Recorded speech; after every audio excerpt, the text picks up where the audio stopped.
ಸಹೋದರಿಗೆ ನಮಸ್ಕಾರ ಗೆಳೆಯರೆ. ಇವತ್ತು ನಾವು project management skills that is unit 1 continuation ಬಗ್ಗೆ ಮಾಡ್ತಾ ಇರ್ತೀವಿ, ಮಾಡೋಣ.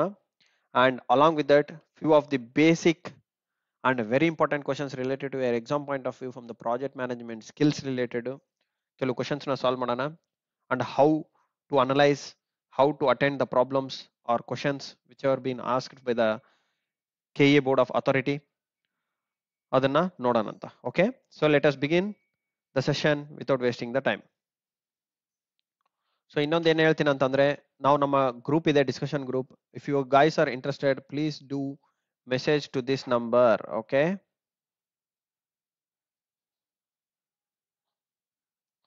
Please do message to this number so that ನಾವೇನ್ ಮಾಡ್ತೀವಿ, ನಿಮ್ಮನ್ನ ನಮ್ಮ ಗ್ರೂಪ್ಗೆ ಆಡ್ ಮಾಡ್ತೀವಿ and we can start the discussion there as well. Okay, if you have any doubts.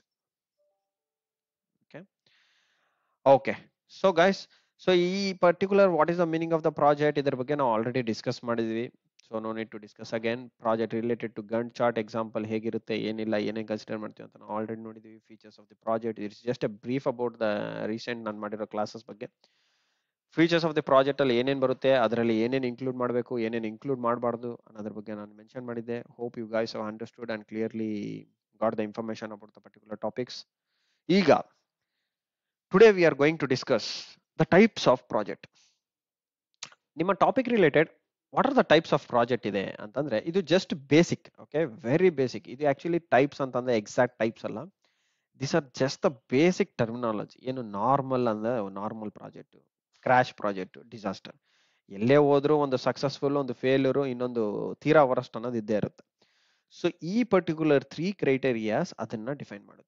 ಒಂದು ನಾರ್ಮಲ್ ಕ್ರೈಟೇರಿಯಾ ಅಂತಂದ್ರೆ ಲೈಕ್ ಎ ಸಕ್ಸಸ್ಫುಲ್. ನೋಡಿ, ಹೋಗ್ತಾ ಇದೆ ಒಂದು ಪ್ರಾಜೆಕ್ಟ್, ನಿಮಗೆ ಆಲ್ಮೋಸ್ಟ್ ನೀವು ರೀಚಬಲ್ ಏರಿಯಾನಲ್ಲಿ ಹೋಗ್ತಾ ಇದೀರಾ ಅಂತ ಅರ್ಥ. ಓಕೆ, ರೀಚಬಲ್ ಅಲ್ಲಿ ಇದೀವಿ ಅಂತ, ಕಸ್ಟಮರ್ ಎಕ್ಸ್ಪೆಕ್ಟೇಷನ್ಸ್ ಮೀಟ್ ಮಾಡ್ತಾ ಇದೀವಿ ಅಂತ. ಈಗ ಕ್ರಾಶ್ ಅಂತಂದ್ರೆ ಏನು? ಕ್ರಾಶ್ ಅಂತಂದ್ರೆ ನೀವು ಕೇಳಿರ್ತೀರಾ, ಫ್ಲೈಟ್ ಕ್ರಾಶ್ ಆಗೋಯ್ತು. ಓಕೆ, ಫ್ಲೈಟ್ ಕ್ರಾಶ್ ಆಗೋಯ್ತು, ಬಟ್ ಯಾರಿಗೂ ಏನು ಹಾನಿ ಆಗಿಲ್ಲ. ಸೊ ಈ ತರ ಪ್ರಾಜೆಕ್ಟ್ಸ್ ಕ್ರಾಶ್ ಅಂತ ಕರಿತೀವಿ. Okay, execution is not up to the mark and we have not met the customer expectations, but it's just a failure ಅಂತ ನೀವು ಕರಿಬಹುದು. ಏನು ಫೇಲ್ಯೂರ್? ಕ್ರಾಶ್ ಪ್ರಾಜೆಕ್ಟ್ ಅಂತಂದ್ರೆ it is like a failure. Disaster ಅಂತಂದ್ರೆ ಇದು ನಮ್ಮ ಕಂಟ್ರೋಲ್ ಅಲ್ಲಿ ಇಲ್ಲ. Disaster means which is not there in the human factor of the control, but which happens from the climatic conditions, environmental conditions, ಅದರಿಂದ ಆಗೋದು. ಇದು ನಮ್ಮ ಕಂಟ್ರೋಲ್ ಅಲ್ಲಿ ಇಲ್ಲ, ಹ್ಯೂಮನ್ ಕಂಟ್ರೋಲ್ ಅಲ್ಲಿ ಬರಲ್ಲ. But it is also treated as a disaster. Okay, not in human control. Like covid one of the best example ಹೇಳ್ಬೇಕಂದ್ರೆ. Okay, so let us begin. ಈಗ ನೋಡಿ, ನಾರ್ಮಲ್ ಪ್ರಾಜೆಕ್ಟ್ ಅಂತಂದ್ರೆ ಇದರಲ್ಲಿ ನೀವು ಫೋಕಸ್ ಮಾಡಬೇಕಿರೋಂಥ ಪಾಯಿಂಟ್ಸ್ ಏನು? ಒಂದು ನಾರ್ಮಲ್ ಪ್ರಾಜೆಕ್ಟ್ ಅಂದೆ, ನಾನು ಅಂದೆ ನಿಮಗೆ, okay, it is a good project and up to the mark, but it's a small project. Normal ಅಂತಂದ್ರೆ ಒಂಥರ ಮಿನಿ ಪ್ರಾಜೆಕ್ಟ್ ತರ ಅಂತ ಕರಿಬಹುದು. ನೀವೇನ್ ಕಾಲೇಜ್ ಡೇಸ್ ಅಲ್ಲಿ ಮಾಡ್ತಿರಲ್ಲ mini project, so similar to that it is a normal project. So ಈ normal project ಅಲ್ಲಿ ನಾವು ಮೇಜರ್ ಆಗಿ ಫೋಕಸ್ ಮಾಡ್ಬೇಕಿರೋ ಪಾಯಿಂಟ್ಸ್ ಏನು ಅಂತಂದ್ರೆ, ನೋಡಿ, first point is about on time delivery. ಏನಂತ ಕರಿತೀವಿ ಇದನ್ನ? OTD ಅಂತ ಕರಿತೀವಿ. ನಿಮ್ಗೆ ಫುಲ್ ಫಾರ್ಮ್ ಆಫ್ OTD ಕೇಳ್ಬೋದು ಎಕ್ಸಾಮಿನೇಷನ್ ಅಲ್ಲಿ, ನೆನ್ಪಿಟ್ಕೊಳ್ಳಿ. ಆನ್ ಟೈಮ್ ಡೆಲಿವರಿ ಅಂತ ಕರೀತಾರೆ. ಓಕೆ, ಆನ್ ಟೈಮ್ ಡೆಲಿವರಿ ಅಂತಂದ್ರೆ ಪ್ರತಿಯೊಂದು ಪ್ರಾಜೆಕ್ಟ್ ಅಲ್ಲಿ ಟೈಮ್ಗೆ ನಾವು ಡೆಲಿವರ್ ಮಾಡಬೇಕು. ಏನು ಅವ್ರು ಕೇಳಿರೋದನ್ನ ನಾವು ಡೆಲಿವರ್ ಮಾಡ್ಬೇಕು. ಏನಾದ್ರೂ ಇರ್ಬೋದು, ಅದು ಪ್ರಾಜೆಕ್ಟ್ ಅವ್ರ ಫೀಚರ್ಸ್ ಬಗ್ಗೆ ಕೇಳಿರ್ಬೋದು. ನೋಡಿ, ನನಗೆ ಈ ತರ ಬೇಕು, ಆ ತರ ಬೇಕಂತ ಕೇಳಿರ್ತಾರೆ. ಒಂದು 5 ದಿನ ಟೈಮ್ ಕೊಟ್ಟಿರ್ತಾರೆ, 5 ದಿನದಲ್ಲೇ ನಾವು ಮುಗಿಸ್ಬೇಕು. That is what it says the on time delivery. Okay, and no much attention or importance is needed. ಅಂದ್ರೆ ಇದು ಸ್ಮಾಲ್ ಪ್ರಾಜೆಕ್ಟ್ ಇರೋ ಕಾರಣದಿಂದ, ಇಫ್ ಇದು as it is of a small project, much importance and much attention ಬೇಕಾಗಿಲ್ಲ. Okay, but basic time ಕೊಟ್ಕೊಂತ ನಿಮ್ಮ normal day life time ಏನಿರುತ್ತಲ್ವ, normal day life time ಅಂತ ಏನ್ ಕರಿತೀವಿ, ಇದು ನನ್ನ ಫ್ರೀ ಟೈಮ್, ಇದು ನನ್ನ ಓಕೆ ಟೈಮ್ ಅಂತ, ಆ ತರ ಟೈಮ್ ಲೈನ್ ಅಲ್ಲಿ ಮಾಡೋ ಅಂತ ಒಂದು ಮಿನಿ ಪ್ರಾಜೆಕ್ಟ್. ಅದೇ ನೀವು ಇದನ್ನ ಬಿಗ್ ಪ್ರಾಜೆಕ್ಟ್ ಗೆ ಕನ್ಸಿಡರ್ ಮಾಡ್ಕೊಂಡ್ರೆ, this will be turn into a much attention and much importance is needed. No ಅನ್ನೋದು ಕ್ಯಾನ್ಸಲ್ ಆಗುತ್ತೆ. ನಾನಿಲ್ಲಿ ಹೇಳೋದೇನಂತಂದ್ರೆ, ನಾರ್ಮಲ್ ಪ್ರಾಜೆಕ್ಟ್ ಅಂತಂದ್ರೆ ವೆರಿ ಸ್ಮಾಲ್ ಪ್ರಾಜೆಕ್ಟ್ಗೆ ಅಷ್ಟು ಅಟೆನ್ಷನ್ ಬೇಕಾಗಿಲ್ಲ. But big projects like statue ಕಟ್ತಾ ಇದೀವಿ. ಓಕೆ, ಸರ್ದಾರ್ ವಲ್ಲಭಾಯ್ ಪಟೇಲ್ ಸ್ಟ್ಯಾಚ್ಯೂ ರೀಸೆಂಟ್ ಆಗಿ ಇನಾಗ್ರೇಟ್ ಮಾಡಿದ್ದಾರೆ. ಈ ತರ ಸ್ಟ್ಯಾಚ್ಯೂಸ್ ನ ಕಟ್ಟಬೇಕು ಅಂತಂದ್ರೆ ತುಂಬಾ ಅಟೆನ್ಷನ್ ಬೇಕಾಗುತ್ತೆ, ತುಂಬಾ ಇಂಪಾರ್ಟೆನ್ಸ್ ಕೊಡಬೇಕಾಗುತ್ತೆ. Each and every penny of the money is important, where we are spending and where we how we are executing and what is the time line, what is the target, how are the vendors. ಎಷ್ಟೆಲ್ಲ complicated risk ಇರ್ತವೆ, analysis ಇರುತ್ತೆ, time line ಇರುತ್ತೆ, day and night work ಮಾಡಬೇಕಾಗುತ್ತೆ, O T ಕೊಡಬೇಕಾಗುತ್ತೆ, ಇಷ್ಟೆಲ್ಲ manage ಮಾಡಬೇಕಾಗುತ್ತೆ. Okay, that is for big project. And for a normal small ಪ್ರಾಜೆಕ್ಟ್ಸ್ಗೆ small funds are enough to complete the project. ನೋಡಿ, ಸಣ್ಣ funds ಇದ್ರೆ ಸಾಕು. ನೋಡಪ್ಪ, ನನಗೆ 1 ಲಕ್ಷನಿಂದ 2 ಲಕ್ಷ ರೂಪಾಯಿ ಇದ್ರೆ ಸಾಕು, ಈ ಪ್ರಾಜೆಕ್ಟ್ ಮಾಡ್ಕೊಡ್ತೀನಿ ಅಂತ ಹೇಳ್ತೀವಿ. This are very small penny, small amounts where we can complete a project. Okay, such kind of things is called as a normal project. ಈಗ quality is of bit important but not limited to. ಅಂದ್ರೆ ಕ್ವಾಲಿಟಿ ಅನ್ನೋದು ಇದರಲ್ಲಿ ನಾವು maintain ಮಾಡಬೇಕಾಗುತ್ತೆ. Okay, quality we need to maintain the quality. ಯಾವುದೇ ಒಂದು project ಅಲ್ಲಿ ಕ್ವಾಲಿಟಿ ಇಲ್ಲ ಅಂತಂದ್ರೆ ಅದು project is of waste and you are not an engineer and you are not a successful person. So ಒಂದು ಪ್ರಾಜೆಕ್ಟ್ ಆಗಬೇಕು ಅಂತಂದ್ರೆ ಕ್ವಾಲಿಟಿನ ನಾವು ಮೇಂಟೈನ್ ಮಾಡಬೇಕು. ಸೊ ಇದಕ್ಕೆ ನಾವೇನಂತ ಕರಿತೀವಿ, ಫಸ್ಟ್ ಟೈಮ್ ರೈಟ್ ಅಂತ ಕರಿತೀವಿ. ಏನು, ಫಸ್ಟ್ ಟೈಮ್ ರೈಟ್, FTR ಅಂತ ಕರೀತಾರೆ. This is called as first time right ಅಂತೇಳಿ. ಓಕೆ, ಏನು, ಫಸ್ಟ್ ಟೈಮ್ ರೈಟ್ ಅಂತ ಕರಿತೀವಿ ಇದನ್ನ. ಓಕೆ, ಫಸ್ಟ್ ಟೈಮ್ ರೈಟ್ ಅಂತ ಕರಿತೀವಿ. ಈಗ ಇದಾದ ನಂತರ ಇದು ಎಕ್ಸಾಂಪಲ್ಸ್ ಹೇಳ್ಬೇಕು ಅಂತಂದ್ರೆ ಏನು, ಫಸ್ಟ್ ಟೈಮ್ ರೈಟ್ ಅಂತಂದ್ರೆ ಏನ್ ಗೊತ್ತಿದೆ ನಿಮಗೆ? ಫಸ್ಟ್ ಟೈಮ್ ರೈಟ್ ಅಂತಂದ್ರೆ ನಾವು ಫಸ್ಟ್ ಪ್ರಾಜೆಕ್ಟ್ ನ ಡೆಲಿವರ್ ಮಾಡಿದ್ದಾದ್ಮೇಲೆ ಕಸ್ಟಮರ್ ಇಂದ ಯಾವುದೇ ಒಂದು ತರ ಫೀಡ್ಬ್ಯಾಕ್ ಇರಲ್ಲ. ಲೈಕ್ ಬ್ಯಾಡ್ ಇದೆ, ನೆಗೆಟಿವಿಟೀಸ್, ಈ ತರ ಫೀಡ್ಬ್ಯಾಕ್ ಇರಲ್ಲ. ಎ ವೆರಿ ಗುಡ್ ಫೀಡ್ಬ್ಯಾಕ್ ಇರುತ್ತೆ. ಏನು ಫೀಡ್ಬ್ಯಾಕ್ ಇಲ್ಲ ಅಂತಂದ್ರೆ ಕಸ್ಟಮರ್ ಈಸ್ ಟೋಟಲಿ ಸ್ಯಾಟಿಸ್ಫೈಡ್ ಅಂತ ಅರ್ಥ.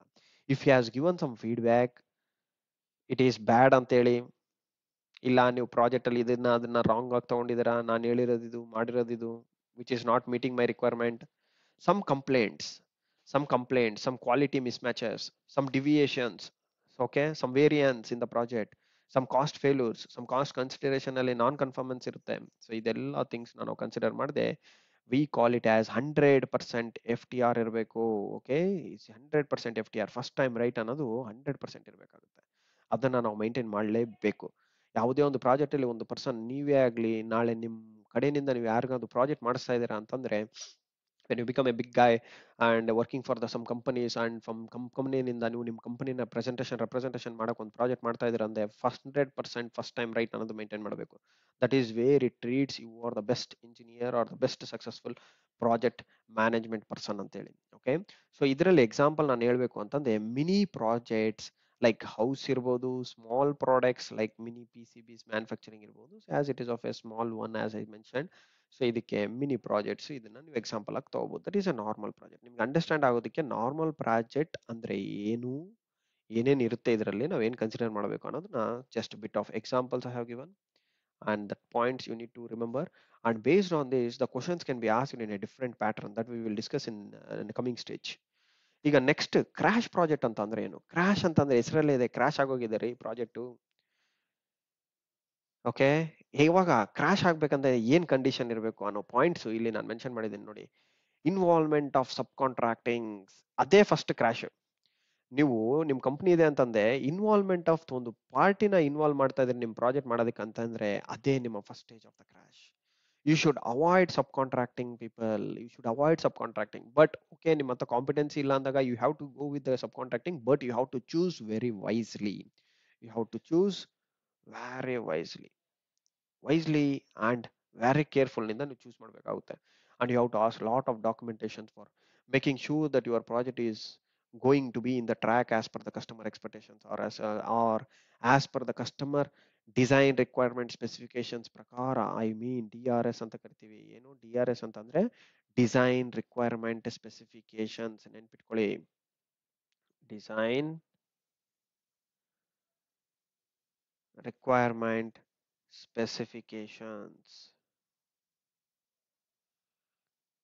ಓಕೆ, ಇದನ್ನ ನಾವು ಡಿಸೈನ್ ರಿಕ್ವೈರ್ಮೆಂಟ್ ಸ್ಪೆಸಿಫಿಕೇಶನ್ಸ್ ಅಂತ ಕರಿತೀವಿ. That is called as DRS.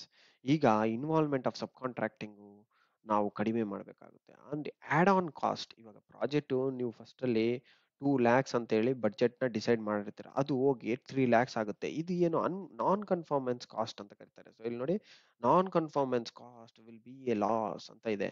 ಆ ಪಾಯಿಂಟ್ ಯಾಕೆ ಹಾಕಿದೀವಿ ಅಂತಂದ್ರೆ ಇಲ್ಲಿ ಈ 1 lakh ಎಕ್ಸ್ಟ್ರಾ ಅಂತ ಏನ್ ಬರುತ್ತಲ್ಲ ಅದು ನಾನ್ ಕನ್ಫರ್ಮೆನ್ಸ್, ಇದು ನಾನ್ ಅಪ್ರೂವ್ಡ್ ಕಾಸ್ಟ್. ನಿಮ್ಮ ಬಡ್ಜೆಟ್ ಅಲ್ಲಿ ಇದು 1 lakh ಅನ್ನೋದು ಇರಲ್ಲ, ಬಟ್ ಅದು 1 lakh ನೀವು ಹಾಕಿ ಈ ಪ್ರಾಜೆಕ್ಟ್ ನ ಎಕ್ಸಿಕ್ಯೂಟ್ ಮಾಡ್ಬೇಕು, ಕೊಡಬೇಕಾಗುತ್ತೆ. ಅದು ಒಂದು type of a cost loss ಆಗುತ್ತೆ. That is nothing but a crash kind of a project. And overlapping of cross functional teams is essential. ಅಂದ್ರೆ ಯೂಶುವಲಿ ಅಂತಂದ್ರೆ ಒಂದು ಪ್ರಾಜೆಕ್ಟ್ಗೆ ಒಂದು ಟೀಮ್ ಇಂದ ಇನ್ನೊಂದು ಟೀಮ್ಗೆ ಇಂಟ್ರಾಕ್ಷನ್ ಇರಬೇಕು, like integration with the cross functional teams ಇರಬೇಕು, ಬಟ್ ಓವರ್ಲ್ಯಾಪಿಂಗ್ ಇರಬಾರ್ದು. ಅಂದ್ರೆ ಓವರ್ಲ್ಯಾಪಿಂಗ್ ಅಂದ್ರೆ ಏನು? ಸಪ್ಲೈ ಚೈನ್ ಮ್ಯಾನೇಜ್ಮೆಂಟ್ ನಿಮ್ ಡಿಸೈನ್ ಕೆಲಸನೂ ಮಾಡಬೇಕು.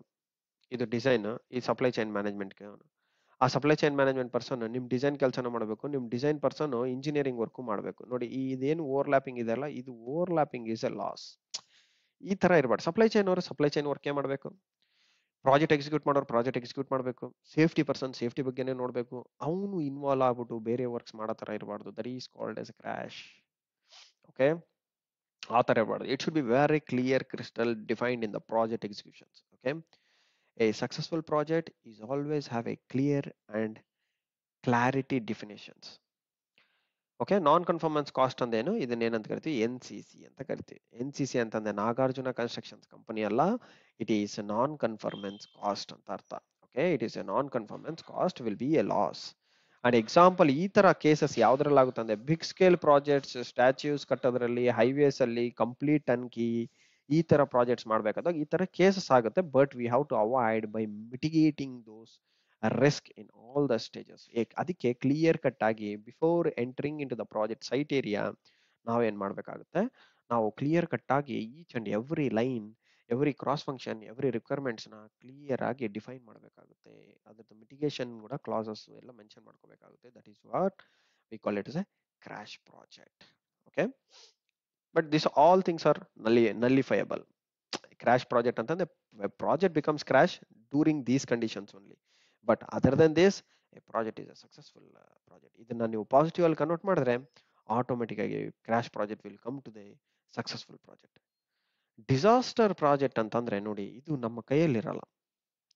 ನಮ್ಮ ಕೈಯಲ್ಲಿರಲ್ಲ ಅಂತಂದ್ರೆ ಒಂಥರ ಎನ್ವಿರಾನ್ಮೆಂಟಲ್ ಇಂಪ್ಯಾಕ್ಟ್ ಇರುತ್ತೆ, ಒಂಥರ ಮೆಡಿಕಲ್ ಫೇಲ್ಯೂರ್ಸ್ ಇರುತ್ತೆ, ಸೇಫ್ಟಿ ಕನ್ಸರ್ನ್ಸ್ ಇರುತ್ತೆ, ಅಂಡ್ ಸಡನ್ ಆಗಿ ಯಾವುದೋ ಒಂದು ಗ್ಯಾಸ್ ಲೀಕ್ ಆಗೋಯ್ತು, ಅದು ನಮ್ಮ ಕಂಟ್ರೋಲ್ ಅಲ್ಲಿ ಇಲ್ಲ, ಗ್ಯಾಸ್ ಲೀಕ್ ಆಗೋಗಿದೆ. ಇವಾಗ ಅದನ್ನ ಗ್ಯಾಸ್ ಲೀಕ್ ಆಗೋಗಿದ್ರೆ ಏನ್ ಮಾಡ್ಬೇಕು? ಅಲ್ಲಿರೋ ಹೋಗಿ ಇನ್ನೂ ಕೆಲಸ ಮಾಡ್ಬೇಕಾಗುತ್ತಾ? No, it is kind of a disaster. Many people lifes ಹೋಗ್ಬಿಡುತ್ತೆ. ಈ ತರ ಕೇಸಸ್ ನಾವು ಡಿಸಾಸ್ಟರ್ ಅಂತ ಕರಿತೀವಿ. Where a loss of human or a loss of equipment might happen due to the various other reasons. Like first reason is the environmental impact, like calamities ಇರ್ಬೋದು. ಇಲ್ಲಿ ನೋಡಿ, unforeseen cases by the calamities and funds ಇಂದನೂ ಸ್ವಲ್ಪ ಆಗುತ್ತೆ, but it is of not much importance related to the funds. But unforeseen by the calamity is a major concern. Like ಏನು corona ಬಂತು, ಅಥವಾ environment earthquake ಬಂತು, ಏನು earthquake earthquake ಬಂತು, corona ಬಂತು, ಮೆಡಿಕಲ್ ಇಂಪ್ಯಾಕ್ಟ್ಸ್ ಆಯ್ತು. ಎನ್ವಿರಾನ್ಮೆಂಟಲ್ ಇಂಪ್ಯಾಕ್ಟ್ಸ್ ಅಂದ್ರೆ ನಾನು ಇವಾಗ ಮೆನ್ಷನ್ ಮಾಡಿರಲ್ಲ ಎನ್ವಿರಾನ್ಮೆಂಟಲ್ ಇಂಪ್ಯಾಕ್ಟ್ಸ್. ಮತ್ತೆ too much work load and burden without proper planning, ಇದನ್ನು ಸಹ ನಿಮಗೆ ಡಿಸಾಸ್ಟರ್ಗೆ ಲೀಡ್ ಮಾಡುತ್ತೆ. It might cause a loss of a person's life or his personal intentions. Okay, ಈ ತರದ್ರಿಂದ ನಿಮಗೆ too much of loss in the project ಆಗೋ chances ತುಂಬಾ ಇದೆ. That is where we treat this things as a disaster. ಈಗ lot of risk without a proper analysis. ನೋಡಿ, ತುಂಬಾ risk ಇರುತ್ತೆ, ನೀವು ಪ್ರಾಪರ್ ಆಗಿ ಅನಲೈಸ್ ಮಾಡಿರಲ್ಲ, ಡೆಫಿನೆಟ್ ಆಗಿ ಅದು ಡಿಸಾಸ್ಟರ್ಗೆ ಹೋಗ್ಬಿಡುತ್ತೆ. Definitely it turns into A disaster. ಈ ತರವು ನಮ್ಗೆಲ್ಲ ಆಗುತ್ತೆ ಅಂತಂದ್ರೆ ನಾವು ಕಾಣೋದಿಲ್ಲ ಅಂತಂದ್ರೆ ರಿಪೇರ್ ವರ್ಕ್ಸ್ ಅಲ್ಲಿ, ರೆಟ್ರೋಫಿಟ್ ಜಾಬ್ಸ್ ಅಲ್ಲಿ ಕಂಡು ಬರುತ್ತೆ. ಬಟ್ ಇದೆಲ್ಲಾನು ನಾವು ಕನ್ವರ್ಟ್ ಮಾಡಬೇಕು, ಗುಡ್ ಪ್ರಾಜೆಕ್ಟ್ ತರ ಮಾಡಬೇಕು ಅಂತಂದ್ರೆ you have to do a clear cut reviews. Risk review ಮಾಡಬೇಕು, ಡಿಸೈನ್ ರಿವ್ಯೂ ಮಾಡಬೇಕು, ಇಂಜಿನಿಯರಿಂಗ್ ರಿವ್ಯೂ ಮಾಡಬೇಕು. ಎವ್ರಿ ಸ್ಟೇಜ್ ಅಲ್ಲಿ ಒಂದೊಂದು ರಿವ್ಯೂಸ್ ಮಾಡ್ಕೋಬೇಕು. ನಿಮಗೆ ನೀವು ಕ್ಲಾರಿಟಿ ತಗೋಬೇಕು, ನಿಮ್ಮ ಹೈಯರ್ ಅಥಾರಿಟಿಯಿಂದ ಅಪ್ರೂವಲ್ಸ್ ತಗೋಬೇಕು. Then you have to put it on the table for the execution of the job at the site. Okay, now coming towards the questionnaires. With respect to the ಈಗಿನ ತನಕ ಮಾಡಿರೋ 5 questions, I am listing it out and I will give you 2 questions for to answer. ನೀವು ನಿಮ್ಮ comments ಅಲ್ಲಿ mention ಮಾಡಿ answer ಯಾವುದು right ಅಂತೇಳಿ. for the last 2 questions, for the first 3 questions I will be solving for you guys. First question ಏನಿದೆ ನೋಡಿ, when do you treat a project as a failure? when do you treat A project as A failure? ಯಾವ condition ಅಲ್ಲಿ ನಾವು project ನ failure ಅಂತ ಹೇಳ್ಬೋದು ನೋಡಿ. Planning is good, but no resources. Okay, planning good ಇದೆ but resources ಇಲ್ಲ. Planning and resources is good enough and time is delayed from the customer commitments. Time delay ಆಗ್ಬಿಟ್ಟಿದೆ ಕಸ್ಟಮರ್ ಕಮಿಟ್ಮೆಂಟ್ಸಿಗೆ. ಕಸ್ಟಮರ್ ಹೇಳಿರ್ತಾನೆ ನಮ್ಗೆ 1 ವರ್ಷದಲ್ಲಿ ಮಾಡ್ಕೊಡ್ಬೇಕು ಅಂತ, ನೀವು ಟೈಮ್ನ ಡಿಲೇ ಮಾಡಿರ್ತೀರಾ. And does not meet the customer expectation. ಯಾವುದು ಇದರಲ್ಲಿ ಒಂದು ಪ್ರಾಜೆಕ್ಟ್ನ ಫೇಲ್ಯೂರ್ ಅಂತ ಕರಿತೀವಿ ಅಂದ್ರೆ, ನಾವು ಪ್ರಾಜೆಕ್ಟ್ ಅಂತ ಕೆಲಸ ಮಾಡದೆ ಕಸ್ಟಮರ್ಗಾಗಿ, ಕಸ್ಟಮರ್ ರಿಕ್ವೈರ್ಮೆಂಟ್ಸ್ನ ನಾವು ಮೀಟ್ ಆಗಿಲ್ಲ ಅಂತಂದ್ರೆ that is definitely A failure project. ನೀವು ಎಷ್ಟೇ ರಿಸೋರ್ಸಸ್ ಇಡಿ, ಎಷ್ಟೇ ಟೈಮ್ ಕೊಡಿ, ಪ್ರಾಪರ್ ಪ್ಲಾನಿಂಗ್ ಮಾಡಿರಿ, ಏನೇ ಮಾಡಿದ್ರು ನಿಮ್ಮ ಫೇಲ್ಯೂರ್ ಆಫ್ ದಿ ಪ್ರಾಜೆಕ್ಟ್ ಅಂತ ಯಾವಾಗ ಬರುತ್ತೆ ಅಂತಂದ್ರೆ when you does not meet the customer expectations. Okay, this is a analytical question. ನೀವು ಇದನ್ನ ಅರ್ಥ ಮಾಡ್ಕೊಂಡಿದ್ರೆ ಮಾತ್ರ ಮಾಡೋಕ್ಕಾಗುತ್ತೆ ಗೆಳೆಯರೆ. Okay, but clearly you should understand. ನಿಮಗೆ ಫಸ್ಟ್ ಪಾಯಿಂಟ್ ಅಲ್ಲೂ ಸಹ ರೈಟ್ ಅಂತ ಅನ್ಸ್ಬೋದು. ಪ್ಲಾನಿಂಗ್ ಇದೆ, ರಿಸೋರ್ಸಸ್ ಇಲ್ಲ. ರಿಸೋರ್ಸಸ್ ಇಲ್ಲ ಅಂದ್ರೆ ನೀವು ಹೈರ್ ಮಾಡ್ಬೋದು, ರಿಸೋರ್ಸಸ್ ಇಲ್ಲ ಅಂದ್ರೆ you can hire it. Okay, resources ಇಲ್ಲ ಅಂತಂದ್ರೆ you can hire it. Planning and resources is good enough ಅಂದ್ರೆ that is fine. And time is delayed from the customer commitments. Time delay ಆಯ್ತಂದು ಸಹ you can take the extension on the basis of request, but when you does not meet the customer expectation, it is a failure. Customer expectation ನೀವು meet ಆಗಿಲ್ಲ, ಅದು technically ಇರ್ಬೋದು, commercially ಇರ್ಬೋದು, ಯಾವುದೇ ಒಂದು expectation ಅಲ್ಲಿ ನೀವು ಮೀಟ್ ಆಗಿಲ್ಲ ಅಂತಂದ್ರೆ that project is not a successful project. Okay, so the right answer for this particular question is option D. Okay, option D is the right answer, guys. Please tick it and note it down. Next question. Which of the below is not mentioned in the Gantt chart for schedule preparation? ಒಂದು schedule preparation ಮಾಡ್ತಾ ಇದ್ದೀರಾ ಅಂತಂದ್ರೆ Gantt chart ನ use ಮಾಡ್ತೀವಿ in order to define all the task 1, task 2, task 3, task 4, task 5, task 6 ಎಲ್ಲ task ಇಲ್ಲಿ define ಮಾಡಿರ್ತೀರಾ. Task description ಇರುತ್ತೆ, ಸ್ಟಾರ್ಟ್ ಡೇಟ್ ಇರುತ್ತೆ, ಎಂಡ್ ಡೇಟ್ ಇರುತ್ತೆ, ಅಂಡ್ ಇಲ್ಲಿ ನಿಮ್ಮ ಶೆಡ್ಯೂಲ್ ಇರುತ್ತೆ. From here to here you will mark it as months and days. Okay, months, days and years ಸಹ ಇರುತ್ತೆ. ಮಂತ್ಸ್, ಡೇಸ್, ಇಯರ್ಸ್ ಸಹ ಇರುತ್ತೆ, ಬಟ್ ಹವರ್ಸ್ ನಾವು ಮೆನ್ಷನ್ ಮಾಡಲ್ಲ. Only thing which is missing in the Gantt chart is that hours ಅನ್ನೋದು ನಾವು mention ಮಾಡಲ್ಲ. Not only hours, even seconds, even minutes, ಇದು ಯಾವುದು ನಾವು ಮೆನ್ಷನ್ ಮಾಡಲ್ಲ. But we always choose to tell it is days, weeks, month and even years also is considered. Okay, but not the hours. Okay, for execution of project we need not to worry about the dash. Execution of project ಮಾಡ್ಬೇಕಂತಂದ್ರೆ ಯಾವ್ದ್ರ ಬಗ್ಗೆ ನಾವು worry ಮಾಡಕ್ ಬೇಕಾಗಿಲ್ಲ ಅಂತ ಹೇಳ್ತಾರೆ ನೋಡಿ. Skills ಇಲ್ಲ ಅಂತಂದ್ರೆ ವರಿ ಮಾಡ್ಲೇಬೇಕು. ಡೆಫಿನೆಟ್ ಆಗಿ ಸ್ಕಿಲ್ಸ್ ಬೇಕೇ ಬೇಕಲ್ವಾ. ಸ್ಕಿಲ್ಸ್ ಇಲ್ಲ ಅಂತಂದ್ರೆ ಪ್ರಾಜೆಕ್ಟ್ ಎಕ್ಸಿಕ್ಯೂಟ್ ಆದ್ರೆ ಯಾರು ಮಾಡ್ತಾರೆ? ಇವಾಗ ಸಾಫ್ಟ್ವೇರ್ ಪ್ರಾಜೆಕ್ಟ್ ಇರ್ಬೋದು, ಸಿವಿಲ್ ಪ್ರಾಜೆಕ್ಟ್ ಇರ್ಬೋದು, ಎಲೆಕ್ಟ್ರಿಕಲ್ ಪ್ರಾಜೆಕ್ಟ್ ಇರ್ಬೋದು, ಎಲೆಕ್ಟ್ರಾನಿಕ್ಸ್ ಇರ್ಬೋದು, ಮೆಕ್ಯಾನಿಕಲ್ ಪ್ರಾಜೆಕ್ಟ್ ಇರ್ಬೋದು, any kind of a project without a skill you cannot execute anything. Material, okay, material ಬಗ್ಗೆ ವರಿ ಮಾಡಬೇಕಾ ಬೇಡವಾ? ಮೆಟೀರಿಯಲ್ಸ್ ಇಲ್ಲ ಅಂತಂದ್ರು ಸಹ you need to worry. Okay, you need to worry about materials needed as well. Okay, you need to worry about materials needed as well. And skills ಬಗ್ಗೆ ಸಹ you need to worry about the skills as well. And customer risk, ಇವಾಗ customer risk ಇರ್ಬೋದು. ಇವಾಗ customer risk ಅಂತಂದ್ರೆ ಇದು ನಮ್ಮ risk ಅಲ್ಲ, I mean the project execution risk ಅಲ್ಲ, but it is a risk of the customer. ಅದು ಅವ್ರು ನೋಡ್ಕೋಬೇಕಾಗುತ್ತೆ. ಬಿಕಾಸ್ ವೆನ್ ಎ ಪ್ರಾಜೆಕ್ಟ್ ನಾವು ಡಿಫೈನ್ ಮಾಡೋಕ್ಕಿಂತ ಮುಂಚೆ ನಮ್ಮ ರಿಸ್ಕ್ ಬಗ್ಗೆ ನಾವು ರಿವ್ಯೂ ಮಾಡ್ಬೇಕು ಬಿಟ್ರೆ it is not about the customer expectation that we need to mention. Customer expectation ಅಂತಂದ್ರೆ ಕಸ್ಟಮರ್ಸ್ ರಿಸ್ಕ್ ಏನೋ ಫೈನಾನ್ಷಿಯಲಿ ಅವ್ರದ್ದು ರಿಸ್ಕ್ ಇರ್ಬೋದು, ಆ ರಿಸ್ಕ್ ನಾವು ಮಿಟಿಗೇಟ್ ಮಾಡಕ್ ಆಗಲ್ಲ. But they can put a request for that, this is what the problem we have ಅಂತ ಹೇಳ್ಬಿಟ್ಟು ಅವ್ರು ನಮಗೆ ಮೆನ್ಷನ್ ಮಾಡಿದಾಗ ಮಾತ್ರನೇ we have to react. Or else you can raise a question, so and so risk, how you are going to mitigate ಅಂತ ಹೇಳ್ಬಿಟ್ಟು. But this is not from our concept of view. Or not a project execution team ಇದ್ರ ಬಗ್ಗೆ ತಲೆಗೆಡ್ಸ್ಕೊಳಲ್ಲ. Because it is their risk. Customer risk ಅಂತಂದ್ರೆ it is not only a customer, even if it is any third party also. Third party ಇದ್ರೆ ಸಹ ನಾವು ಅವ್ರ risk ಬಗ್ಗೆ ನಾವು ತಲೆ ಕೆಡಿಸ್ಕೋಬಾರ್ದು. But we can make a plan for how to mitigate that risk for in hour cases. ಅಂದ್ರೆ ನಾವು ಒಂದು ಪ್ರಾಜೆಕ್ಟ್ ಮಾಡ್ತಾ ಇರ್ತೀವಿ. ಓಕೆ, ನಿಮ್ಗೆ ಇನ್ನೂ ಕ್ಲಿಯರ್ ಆಗಿ ಹೇಳ್ಬೇಕಂತಂದ್ರೆ ಇದೊಂದು ಪ್ರಾಜೆಕ್ಟ್ ಮಾಡ್ತಾ ಇರ್ತೀನಿ. ಓಕೆ, ನಾನು ಒಂದು ಕಸ್ಟಮರ್ ನಮ್ಮ ಹತ್ರ ಬಂದು ಕೇಳಿರ್ತಾರೆ. I will confirm them as we are going to do ಅಂತ ಹೇಳಿ. Okay, as we are going to do ಅಂತ ಹೇಳ್ತೀನಿ. ಇನ್ನು ಕೆಲವೊಂದು ನೋ ಅಂತ ಲಿಸ್ಟ್ ಮಾಡಿ ಇಟ್ಕೊಂಡಿರ್ತೀನಿ. ಬಟ್ ನೋ ಅಂತಾನು ನಾನು ಕಸ್ಟಮರ್ಗೆ ಮುಂಚೆನೆ ತಿಳಿಸಿರ್ತೀನಿ. ಇವೆಲ್ಲ noes, these are yes we are going to do, these are no we are not going to do ಅಂತ. But customer yes and noes ಬಗ್ಗೆ ನಮಗೆ ಎಸ್ ಬಗ್ಗೆ ತಿಳಿಸಿರ್ತಾರೆ ಅಂಡ್ ನೋಸ್ ಬಗ್ಗೆ ತಿಳಿಸಿರ್ತಾರೆ. ಬಟ್ ಅವ್ರ ರಿಸ್ಕ್ ಬಗ್ಗೆ ಅವ್ರ ಕೇರ್ ತಗೋಬೇಕು. ಓಕೆ, ಇವಾಗ ನಾನ್ ಪ್ರಾಜೆಕ್ಟ್ ಮಾಡ್ಬೇಕಾದಾಗ ನನ್ನ ಹತ್ರ ಸ್ಕಿಲ್ ಇಲ್ಲ ಅಂತಂದ್ರೆ, ಲ್ಯಾಕ್ ಆಫ್ ಸ್ಕಿಲ್ ಇದೆ ಅಂತಂದ್ರೆ, I will enhance that skill by giving proper trainings.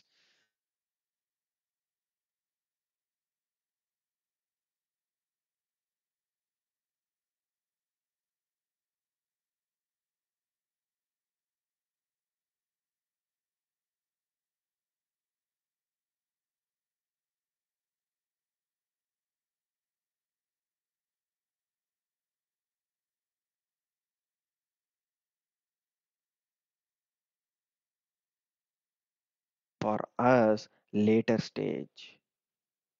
Okay, but as of now the customer has to clearly mention those risk. ಹಾಗಾಗಿ ನಾವು ಫಸ್ಟ್ ಸ್ಟೇಜ್ ಅಲ್ಲಿ need not to worry about the customer risk. Okay, this is what the right option for this. Next, which of the below is not a safety concern in any project? ಯಾವುದು safety concern ಅಲ್ಲ project ಅಲ್ಲಿ ಅನ್ನೋದು ನೀವು ನನಗೆ right ಆನ್ಸರ್ನ comment box ಅಲ್ಲಿ comment ಮಾಡಿ guys. Okay, ನೋಡಿ ಏನೇನು ಕೊಟ್ಟಿದ್ದಾರೆ ಆಪ್ಷನ್. ರೆಂಟಲ್ ಟೂಲ್ಸ್ ಅಂತ ಕೊಟ್ಟಿದ್ದಾನೆ, ಎಕ್ಸ್ಚೇಂಜ್ ರೇಟ್ ಫ್ಯಾಕ್ಟರ್ ಅಂತ ಕೊಟ್ಟಿದ್ದಾನೆ. ನಾನು ಕೆಲವೊಂದು ಹೇಳ್ತೀನಿ ಇದರಲ್ಲಿ ಏನ್ ಮೀನಿಂಗ್ ಇದೆ ಅಂತ. Which of the below is not a safety concern in any project ಅಲ್ಲಿ ಅವ್ನು ರೆಂಟಲ್ ಟೂಲ್ಸ್ ಕೊಟ್ಟಿದ್ದಾನೆ. ರೆಂಟಲ್ ಟೂಲ್ಸ್ ಅಂದ್ರೆ ಏನಂತ ಹೇಳ್ತೀನಿ. ರೆಂಟಲ್ ಟೂಲ್ಸ್ ಅಂತಂದ್ರೆ ನಿಮಗೆ ಕೆಲವು ಪ್ರಾಜೆಕ್ಟ್ ಮಾಡೋದಕ್ಕೆ ನಾವು ಟೂಲ್ಸ್ ನ ರೆಂಟ್ ಮಾಡಬೇಕಾಗುತ್ತೆ. ಟೂಲ್ಸ್ ಅಂದ್ರೆ like it might be machine ಇರ್ಬೋದು, ಕಟಿಂಗ್ ಮಷಿನ್ ಇರ್ಬೋದು, ಗ್ರೈಂಡಿಂಗ್ ಮಷಿನ್ ಇರ್ಬೋದು. ನನ್ನ ಹತ್ರ ಎಲ್ಲ ನಾನು ಬೇರೆಯವ್ರ ಹತ್ರ ನಂದಿಸ್ಕೊಂಡ್ ಬರ್ತೀನಿ. ಓಕೆ, ಈ ತರ ಟೂಲ್ಸ್ ನ ನಾವು ರೆಂಟ್ ಮಾಡ್ಕೊಂತೀವಿ, ಅದನ್ನ ರೆಂಟಲ್ ಟೂಲ್ಸ್ ಅಂತ ಕರಿತೀವಿ. ಸಮ್ ಟೆಸ್ಟಿಂಗ್ ಎಕ್ವಿಪ್ಮೆಂಟ್ಸ್ ಇರ್ತವೆ, ಸೊ ಅದನ್ನೆಲ್ಲಾನು ನಾವು ಏನ್ ಮಾಡೋ ರೆಂಟ್ ಮಾಡಬೇಕಾಗುತ್ತೆ. So that is rental basis, rental tools ಅಂತ ಕರಿತೀವಿ. ಎಕ್ಸ್ಚೇಂಜ್ ರೇಟ್ ಫ್ಯಾಕ್ಟರ್ ಅಂತಂದ್ರೆ ಇವಾಗ ನಾನು ಫಾರ್ ಎಕ್ಸಾಂಪಲ್ ಇಂಡಿಯಾ ಅಂತಂದ್ರೆ INR ಅಲ್ಲಿ ಇರುತ್ತೆ ಕರೆನ್ಸಿ. ನಾನೀಗ ಫಾರ್ ಎಕ್ಸಾಂಪಲ್ ಜಪಾನ್ಗೆ ಕೊಡ್ತೀನಿ ಅಂತಂದ್ರೆ ಅವ್ರ ಕರೆನ್ಸಿ ಅಲ್ಲಿ ಇರುತ್ತೆ. ಸೊ ಈ ಎಕ್ಸ್ಚೇಂಜ್ ರೇಟ್ ಡೈಲಿ ಬೇಸಿಸ್ ಅಲ್ಲಿ ಎಕ್ಸ್ಚೇಂಜ್ ರೇಟ್ ಅನ್ನೋದು ಚೇಂಜ್ ಆಗ್ತಾ ಇರುತ್ತೆ. ಈ ಎಕ್ಸ್ಚೇಂಜ್ ರೇಟ್ ಫ್ಯಾಕ್ಟರ್ ಅನ್ನೋದು ಇದು ಅಂತ ಕರೀತಾರೆ. ಓಕೆ, ಇದೇ ತರ INR ನಿಂದ ನಾವು ಜಪಾನ್ಗೊಂದೇ ಅಲ್ಲ, ಚೈನಾ ಕೊಡ್ಬೋದು, ಇಲ್ಲ ಮಲೇಷ್ಯಾ ಕೊಡ್ಬೋದು, ರಿಂಗೆಟ್ಸ್ ಅಲ್ಲಿ ಇರ್ಬೋದು. ಓಕೆ, ಸಿಂಗಾಪುರ್ ಕೊಡ್ಬೋದು, ಡಾಲರ್ಸ್ ಅಲ್ಲಿ ಇರುತ್ತೆ, ದುಬೈ ಕೊಡ್ಬೋದು, ದಿನಾರ್ ಅಲ್ಲಿ ಇರುತ್ತೆ. ಅಂದ್ರೆ ಈ ತರ ವೇರಿಯಸ್ ಕರೆನ್ಸೀಸ್ ಏನಿದಾವಲ್ಲ ಅದ್ರದ್ದು ಎಕ್ಸ್ಚೇಂಜ್ ರೇಟ್ ಅಂತ ಕರಿತೀವಿ. ಆ ಎಕ್ಸ್ಚೇಂಜ್ ರೇಟ್ ಫ್ಯಾಕ್ಟರ್ ಅಂತಂದ್ರೆ ನಮ್ದು ₹1 ಇದ್ರೆ ಅವ್ರದ್ದು ಎಷ್ಟಿದೆ, ಓಕೆ, ರಿಂಗೇಟ್ಸ್ ಎಷ್ಟಿದೆ, ದಿನಾರ್ ಎಷ್ಟಿದೆ. ಅಂದ್ರೆ ಈ ತರ ನಾನು ಜಸ್ಟ್ ಒಂದು ನಂಬರ್ ಹಾಕಿ ಮೆನ್ಷನ್ ಮಾಡ್ತಾ ಇದ್ದೀನಿ. ₹1 ಅಂದ್ರೆ 0.6 ಪೈಸಾ ಇಸ್ ಜಪಾನ್ ಕರೆನ್ಸಿ, ಅಂಡ್ ₹1 ಅಂತಂದ್ರೆ ರಿಂಗೇಟ್ಸ್ ಅಂದ್ರೆ ₹20. ಸುಮ್ನೆ ಜಸ್ಟ್ ರಫ್ ಆಗಿ ಹೇಳ್ತಾ ಇದ್ದೀನಿ. ದಿನಾರ್ ಅಂತಂದ್ರೆ ₹21. ಸೊ ಈ ತರ ಇರೋದು ನಾಳೆಗೆ ವೇರಿ ಆಗುತ್ತೆ, ನಾಳೆದಿಗೆ ವೇರಿ ಆಗುತ್ತೆ. ಇದನ್ನ ನಾವು ಎಕ್ಸ್ಚೇಂಜ್ ರೇಟ್ ಅಂತ ಕರಿತೀವಿ. ಓಕೆ, ಅಂಡ್ ಕಮರ್ಷಿಯಲ್ ಕಂಡೀಷನ್ಸ್ ಅಂತಂದ್ರೆ ಇದರಲ್ಲಿ ಎಲ್ಲಾ ರಕವಾದ ಕಂಡೀಷನ್ಸ್ ನಾವು ಮೆನ್ಷನ್ ಮಾಡಿರ್ತೀವಿ. All types of a conditions. Okay, like natural calamity ಇರುತ್ತೆ, ಮತ್ತೆ other types of calamities, other types of risk conditions ಏನೇನಿರುತ್ತೆ ಎಲ್ಲಾನು ಇದರಲ್ಲಿ ನಾವು ಮೆನ್ಷನ್ ಮಾಡಿರ್ತೀವಿ. ಓಕೆ,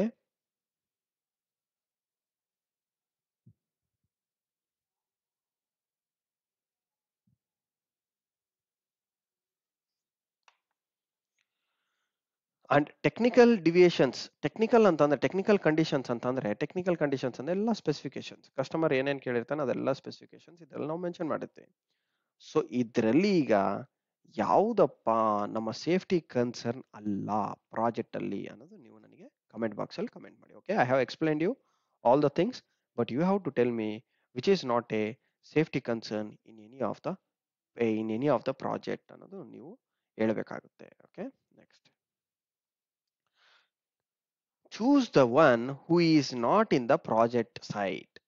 ಯಾರು ಪ್ರಾಜೆಕ್ಟ್ ಸೈಟ್ ಹತ್ರ ಇರಲ್ಲ ಅಂತ ಕೇಳ್ತಿದ್ದಾರೆ. Team leader, controlling engineer, project management and store keeper, ಯಾರು ಇದರಲ್ಲಿ ಇರಲ್ಲ ನೋಡಿ. ಇದು ಹೆಸರುಗಳು ನೋಡ್ಕೊಂಡ್ಬಿಟ್ಟು ನೀವೇ ಡಿಫೈನ್ ಮಾಡ್ಬೋದು who will not be there in the project site ಅಂತ.